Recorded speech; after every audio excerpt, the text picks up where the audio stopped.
오늘 본문의 말씀을 가지고 그리스도인으로 살아간다는 것은 이라는 제목의 말씀으로 함께 은혜를 나누고자 합니다.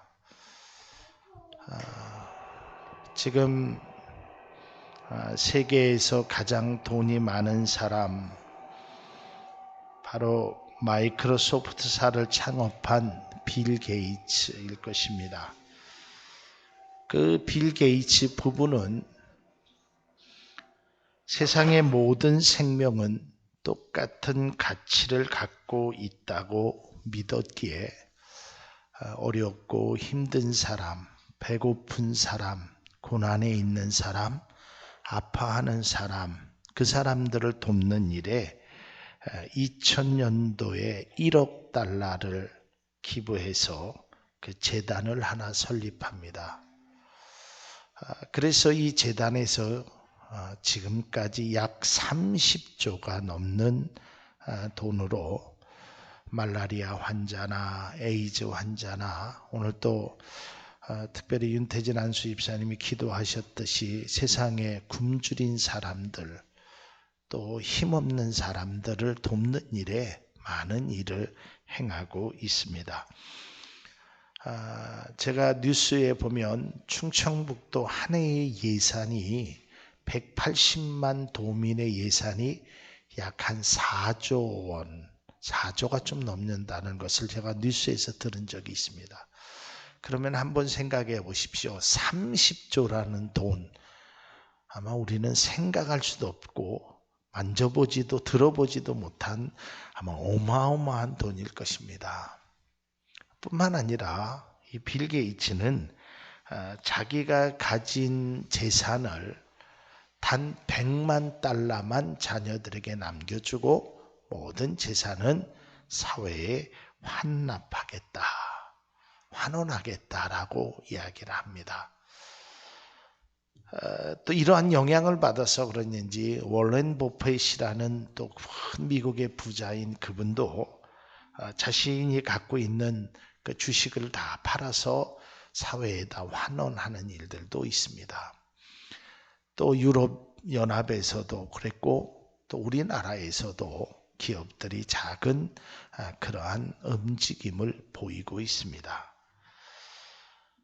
빌 게이츠는 말하기를 뭐라고 하냐면 나는 내가 가진 재산을 사회에 되돌려줄 책임이 있고 최선의 방식으로 되돌려줘야 할 의무가 있다라고 말하기도 합니다. 과거에는 기업이 열심히 해서 돈만 벌면 1등 기업이라고 생각했습니다. 그런데 오늘날에는 이제 그 기업이 사회적으로 얼마나 책임감 있는 일을 하느냐, 사회에 얼마나 공헌하느냐에 따라서 그 기업이 좋은 기업이라고 사람들은 생각합니다. 이것은 사회뿐만 아니라 교회도 예외가 아니라고 생각되어집니다. 한때는 교회가 부흥되어서 큰 교회가 되는 것으로 지도력이 인정받고 존경받을 때가 있었습니다. 야, 그 목사님 훌륭하시대. 야, 개척한 지 몇 년 만에 수천 명이 모이고, 야, 저렇게 큰 교회, 청주라는 도시에서 제일 큰 교회래.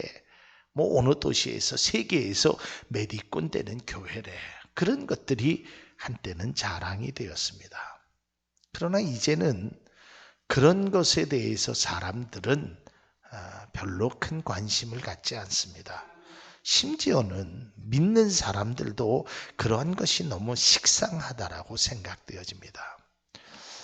교회가 또 사회가 기업이 과거에는 그저 크게 성장만 하면 되는 줄 알았는데 이제는 그 성장한 것을 어떻게 나눠주느냐에 따라서 그 성장한 것을 어떻게 책임감 있는 모습을 보여주냐에 따라서 그 기업이 때로는 그 교회가 평가받게 되어 있습니다.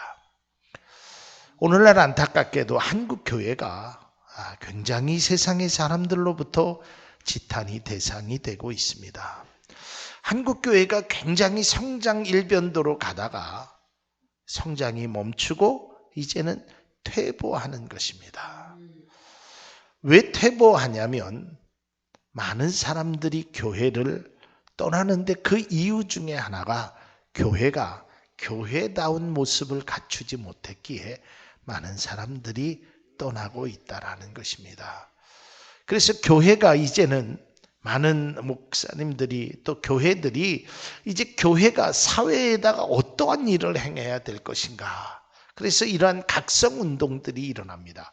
그전에는 교회가 각성운동하면 영적 각성운동에서 기도해야 된다, 전도해야 된다, 부흥해야 된다, 회개해야 된다, 막 이런 역사들이 많이 일어났는데 요즘 교회들이 하는 일들을 보면 그런 것보다 교회가 사회를 향하여 어떠한 일을 행해야 될 것인가, 교회가 사회에 어떠한 책임감을 가져야 될 것인가, 이런 것을 많은 목사님들이 나누고 있습니다.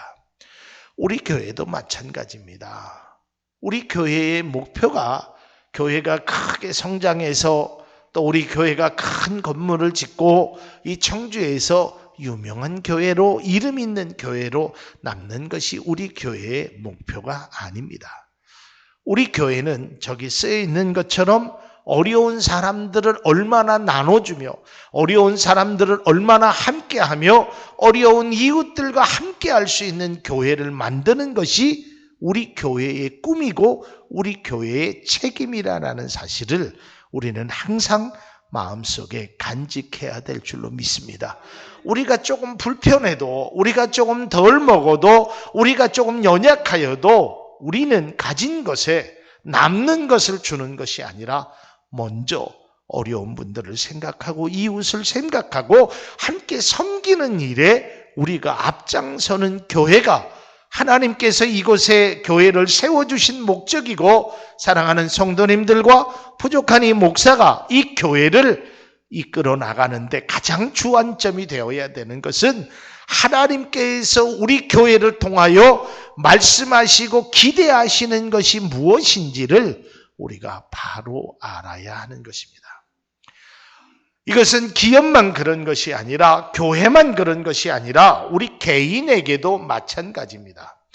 내가 예수를 믿는다는 것이, 내가 그리스도인으로 살아간다는 것이 그저 내가 하나님 앞에 기도하여서 또한 예수 그리스도를 믿음으로 구원을 받고, 또한 예수 그리스도를 믿음으로 영생의 은혜를 받고, 예수 그리스도를 믿음으로 내가 하나님 앞에 주시는 귀한 축복을 받는 것만이 그리스도인이 아니라는 것입니다. 그리스도인은 그리스도인으로 살아가야 될 분명한 책임과 의무가 우리에게 있다라는 것입니다. 그러니까 우리는 나 때문에 나 한 사람만을 위한 기독교, 믿음이 되어서는 안 된다는 것입니다. 과거에는 교회를 다니고, 특별히 또 큰 교회를 다니고 거기에서 직분을 얻고 그러면 많은 사람들이 대단하십니다. 뭐 몇 대가 예수를 믿고 뭐 거기에 목회자가 몇 분이 나오고 장로님들이 나오고 이런 것들이 많이 자랑되었습니다. 저도 신학교를 다닐 때 그런 생각을 해봤어요. 제가 대전에 있는 침례신학교 거기서 학부도 전공하고, 학부 때는 제가 기독교 교육을 하고 대학원 MDB 신학과정을 이제 공부하면서 나름대로 그런 생각을 가졌어요. 그래도 내가 침례교회에서 목회를 하면 적어도 총회장은 한번 해야지. 그리고 침례교회에서 세계적으로 나가는 부흥사가 돼야지. 그리고 이왕 목회를 하는 거 좀 큰 교회 목회를 해야지. 이런 생각을 갖고 신학교에 부푼 꿈을 안고 공부를 했습니다.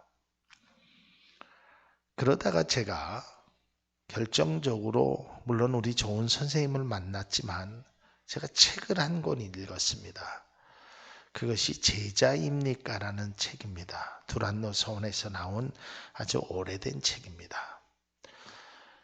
그 책의 저자가 그 남미에서 아주 선풍적으로 수만 명의 목회를 하는 목사님이 되었습니다. 아주 남미에서 그것도 그렇게 많은 교회를 섬기는 목사님이 되어서 아주 세계적으로 유명했습니다. 아주 하루가 어떻게 지나가는지 모르고 바쁘게 사는, 여기저기에서 초청하고 부흥회를 해달라고 난리가 났습니다. 그래서 이 목사님도 열심히 일을 하시면서 하루는 새벽 제단에서 기도를 하는데 하나님이 그런 음성을 주시더래요. 얘야, 너는 코카콜라 사장이 코카콜라를 팔기 위해 세계를 돌아다니는 것과 너는 별반 다르지 않다. 아니 하나님, 무슨 말씀입니까? 내가 지금 목회를 해서 2만 명의, 그것도 남미에서 전 세계가 깜짝 놀랄 이런 목회를 하는데요. 근데 이때 하나님께서 그 목사님에게 이렇게 말씀하셨다고 합니다. 그것이 나하고는 상관없는 일이다. 이때 그분이 깨닫고 그 오지의 선교지로 나아가서 그 하나님의 말씀대로 살았다고 합니다. 물론 큰 교회는 하나님의 뜻이 아니고 작은 교회가 하나님의 뜻이라는 것을 말씀드리는 것이 결코 아닙니다. 아무리 작은 것이라도 그게 하나님의 뜻이 아니면 버려야 합니다. 아무리 큰 것이라도 그게 바르지 않은 것이라면 우리는 그 길을 걸어가서는 안 됨을 말하고 있는 것입니다. 그러니까 믿음의 본질이라는 것이 뭐냐? 신앙의 본질이라는 것이 뭐냐? 그저 내가 예수를 잘 믿고 나 하나만, 우리 교회만, 우리 가정만 그저 잘 되는 것이 신앙의 본질이 아니라는 것을 말하고 있는 것입니다. 아주 오래전 일입니다. 대구에서 한 장로님이 세상을 떠났습니다. 1970년대 당시의 일이니까 대구의 시민이 그때 얼마가 됐는지는 잘 모르겠습니다만, 그때 그 장로님이 세상을 떠났을 때 조문만 온 사람이 2만 명이 되었다고 합니다. 마지막 장례식 날 그 행렬을 보기 위해서 모인 사람이 4만 명이 넘었다고 합니다. 과연 무엇 때문에 그랬을까요? 그분이 단순히 예수님을 잘 믿어서 장로님이 되어서 그랬을까요? 아니었습니다. 그분은 어려운 이웃을 보면 자기 것을 벗어주고 자기는 걸어가도 그 어려운 사람을 돕는 그 정말 작은 예수의 모습, 예수의 정신을 가지고 그가 살아갔기에 많은 사람들이 그분의 죽음을 애도하고 그분을 존경하였다고 합니다. 정말 그리스도인으로 살아가는 것이 이러한 모습이 되어야 되지 않을까라고 저는 개인적으로 생각을 합니다. 그저 우리가 예수를 믿어서 성경을 창세기서부터 요한계시록까지 수도 없이 많이 읽고 찬송가를 1장부터 600장까지 많이 부르고 모든 복음성가를 다 알고 성경에 있는 많은 지식을 갖고 내가 교회에서 헌신되게 일을 하고 교회의 직분을 받고 교회의 목회를 이렇게 하는 것, 그것만이 그리스도인으로 살아가는 것이 아니라 진정한 그리스도인이라면 예수님이 우리에게 향하신 그 말씀, 너희는 세상의 빛과 소금이 되어야 된다.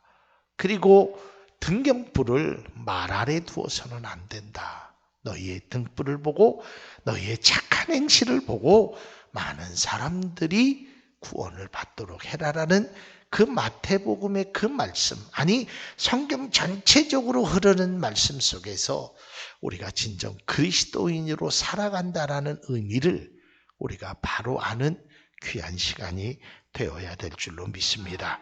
자, 그러면 오늘은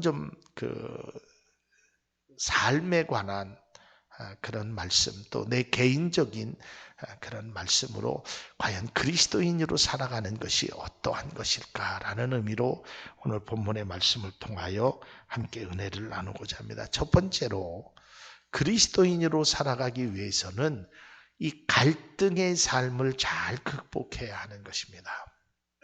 인생은 선택에 있다고 합니다. 그리고 인생은 많은 갈등을 하고 삽니다. 그 중에 하나의 갈등이 뭐냐면 육적인 것과 영적인 것에 대한 갈등이 일어나기 시작합니다. 여러분 한번 생각해 보십시오. 자기가 가진 것이 아깝지 않은 사람이 어디 있겠습니까? 그것도 그냥 생긴 것이 아니고 내가 열심히 일을 해서 내가 얻은 그 수익이 그 얼마나 값진 것입니까? 때로는 잠을 자지 않고 때로는 일을 하면서 얻은. 그래서 저는 우리 성도님들이 또 하나님 앞에 이렇게 헌금하는 그 어떠한 돈이건 그게 1,000원짜리가 됐던 그게 10,000원짜리가 됐던 그게 어떠한 돈이 됐던 다 저는 귀한 것으로 생각되어집니다. 왜냐하면 그 돈을 벌기 위해서 때로는 치사한 소리도 들었지요. 때로는 육신의 고통도 있지요.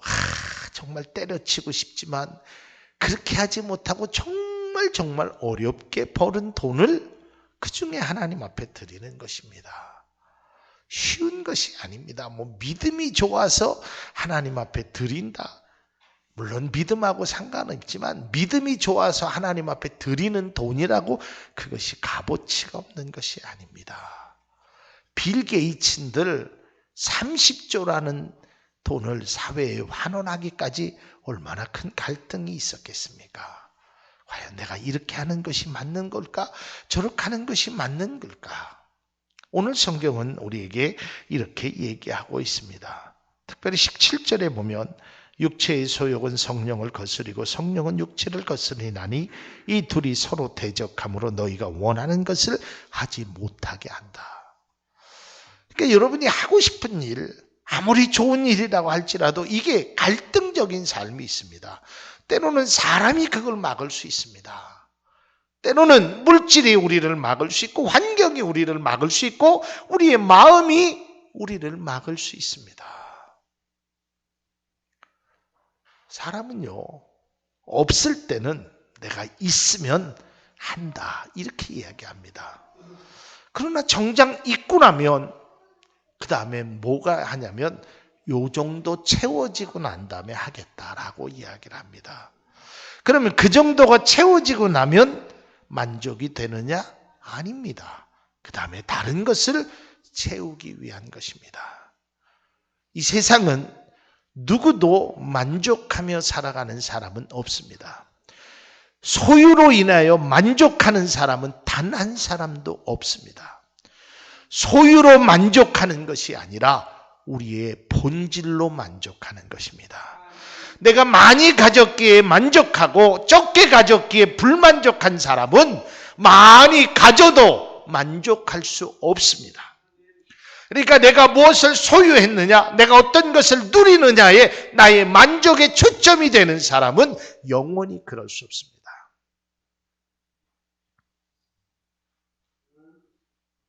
그런 말이 있습니다. 어려서 세발 자전거를 아이가 타고 싶어 합니다. 뭐 요즘은 세발 자전거가 아니라 아이들 자동차를 타고 다니더라고요. 조그만. 그 세발 자전거만 엄마가 사주면 너무 행복할 것 같았어요. 그 장난감 또봇을 사주면 엄마 아빠한테 잘할 것 같았어요. 너무 행복할 것 같았어요.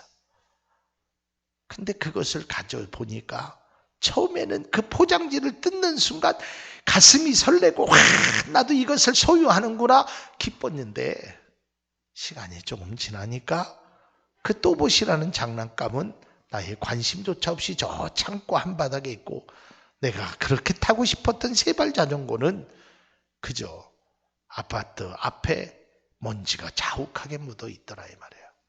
그 다음에 두발 자전거, 그 다음에 아무리 내가 원하는 것이 나에게 만족을 줄 수 없음을 우리는 익히 경험하며 살아갑니다. 사랑하는 성도 여러분, 우리가 믿음으로 살 때 이러한 갈등적인 요소들이 많이 일어날 것입니다. 이렇게 살아야 되나 저렇게 살아야 되나. 남들은 그냥 그렇게 적당하게 하는데 뭘 굳이 그럴 필요까지 있을까. 다른 교회는 그러는데 우리 교회는 굳이 또 그렇게 할 필요까지 있을까 하면서 우리가 적당한 공평하게 타협하면서 얼마든지 믿음 생활을 할 수 있을 거라고 생각합니다. 그러나 예수님은 자신의 생명을 놓아가면서까지 타협하지 않았습니다. 예수님도 얼마나 갈등이 생겼겠습니까?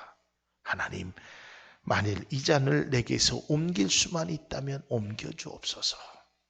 그러나 내 원대로 마시고 아버지의 원대로 하옵소서. 이게 우리의 기도가 되어야 되고 우리의 신앙의 기준점이 되어야, 하나님, 나 정말 그 일은 하고 싶지 않습니다. 정말 힘듭니다. 그러나 아버지의 뜻이라면 내가 하겠습니다. 반대로 하나님, 이 일을 해야 되는데 내가 너무 힘듭니다. 하나님, 좀 적게 할 수 없겠습니까? 그러나 하나님의 뜻이라면 내가 10리를 가겠습니다. 아니, 내가 100리라도 가겠습니다. 이게 우리의 그리스도인의 삶의 자세가 되어야 된다는 것입니다. 여러 가지 갈등이 있을 겁니다.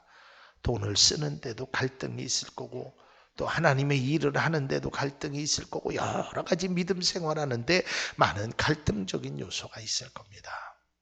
여러분, 그러나 분명한 것은 그 갈등 속에서 우리 사랑하는 모든 분들이 아주 귀한 선택을 할 수 있는, 그래서 참된 그리스도인의 삶을 살아갈 수 있는 귀한 은혜가 우리 가운데 있기를 주님의 이름으로 축원합니다. 그 다음에 두 번째, 마지막으로 아주 귀한 것은, 그리스도인으로 산다는 것은 열매를 맺는 삶을 살아야 하는 것입니다. 오늘 특별히 5장 22절에 우리가 잘 아는 대로 성령의 9가지에 대한 열매를 말씀하고 있습니다. 그 9가지의 열매를 통해서 우리에게 말씀하시는 것이 무엇이냐면, 믿음의 사람들은 이러한 열매를 가져야 된다. 예수님께서 열매 맺지 못한 나무를 향하여 저주했습니다. 그리고 그 다음날 말라 비틀어졌습니다. 그러면서 예수님께서 마태복음 7장에 보면 나무는 열매로 그 나무의 존재를 알아간다고 그랬습니다. 사랑하는 성도 여러분, 나더러 주여 주여 하는 자마다 하늘나라에 가는 것이 아니라, 여러분, 입술의 열매가 아닌 삶의 열매를 맺을 수 있기를 주님의 이름으로 축원합니다. 그래서 우리의 열매를 통해서 많은 사람들이 저분이야말로 진정한 그리스도인이라고, 내가 예수를 믿는다라고 단 한마디 하지 아니하여도 많은 사람들이 열매를 보고, 야, 저거는 사과나무구나, 저거는 배나무구나, 이것을 알았듯이 우리를 보고, 그리스도인의 삶의 모습을 보고, 야, 저 사람이야말로 진정한 그리스도인답다, 그리스도인이다 라고 말할 수 있어야 되지 않겠느냐라는 것입니다. 제가 우리 성도님들에게 그런 말씀을 드렸습니다. 어떤 분이건 간에 여러분 개인을 보고 가족이 되었던 누가 되었던 상관이지, 딱 3사람이라도 내가 당신 때문에 예수를 믿습니다. 3명만 삶을 전평생 살면서 3명에게만 그 소리를 들으면 정말 멋진 그리스도인이라고 그랬어요.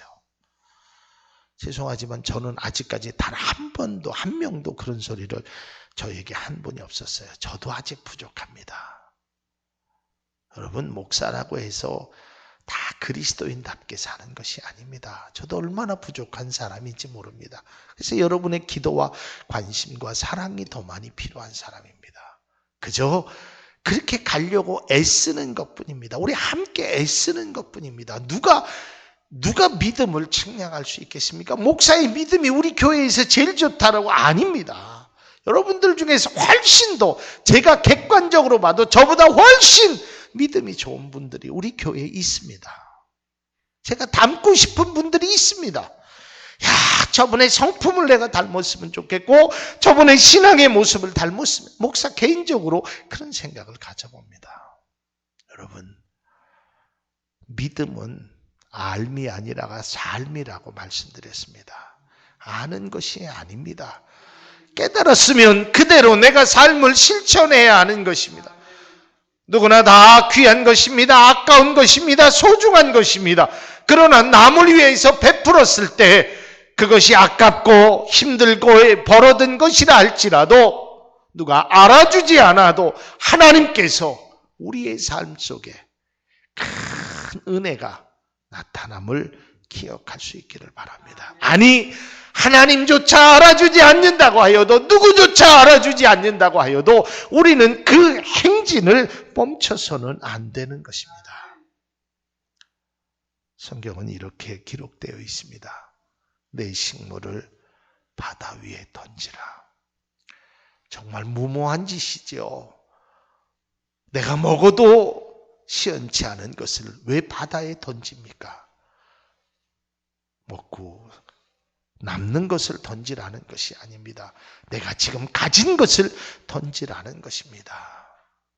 내 것을 던지라는 것입니다. 다른 사람의 것을 던지라는 것이 아니고 너의 소중한 것을 던지라는 것입니다. 누구를 위해요? 어려운 이웃을 위해. 이게 바로 교회가 해야 될 일이고 그리스도인이 살아가는 방법이 되는 것입니다. 사랑하는 성도 여러분, 물론 우리가 나 자신을 위해서도 기도해야 됩니다. 그것을 하지 말라는 것이 아닙니다. 그러나 우리의 기도가 나만을 위한 기도가 되지 않기를 바랍니다.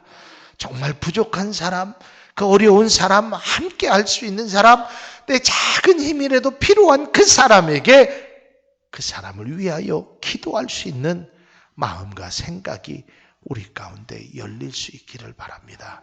사랑하는 성도 여러분, 저는 우리 교회 장로님도 사업을 하시고 또 그 밖에 사업하시는 분들에게 또 장로님에게도 늘 그런 말씀을 드렸습니다. 또 모든 성도님들에게도 그런 말씀을 드렸습니다. 사업을 하셔서 장사를 하셔서 돈을 많이 버십시오. 목사는 그것을 위해서 기도하겠습니다. 그러나 그 버는 돈을 본인만을 위해서 쓰지 않기를 바랍니다. 그 버는 돈을 정말 나눠주고 함께 할 수 있는 그런 아름다운 모습. 여러분, 많이 있으니까 30조라는 거, 그 사람은 100조의 재산이 있는데 30조. 아닙니다. 100만 원 가진 사람이 3만 원도 못하는 것입니다. 많이 가졌기에 하는 것이 아닙니다. 그에 대한 생각, 그렇게 사는 것이 옳다라고 생각하기에 하는 것입니다. 사랑하는 성도 여러분, 우리는 그 갈등의 삶을 극복하여서 아름다운 열매를 맺는 진정한 그리스도인의 삶이 우리의 모습이 될 수 있기를 바랍니다. 그것이 진정 참 좋은 교회를 향하신 하나님의 말씀이라고 저는 감히 생각하고 지금까지 목회해왔고 앞으로도 그런 목회를 할 것입니다. 우리 교회가 그런 것에 애쓰고 힘쓰는, 비록 40여 명이 모이는 작은 공동체지만 우리는 그리스도인답게 사는 정말 아름다운 모습이 우리 교회와 우리 성도님들의 또한 저의 부족한 저의 애쓰고 힘쓰는 정말 그것을 향하여 믿음으로 달려가는 귀한 은혜가 있기를 바랍니다. 그리스도인으로 산다는 것은 그저 입술로 찬양하고 입술로 기도하는 것이 아니라 우리의 삶으로 찬양하고 삶으로 하나님 앞에 영광 돌리는 그러한 모습이 우리 가운데 있기를 주님의 이름으로 축복합니다. 기도하겠습니다.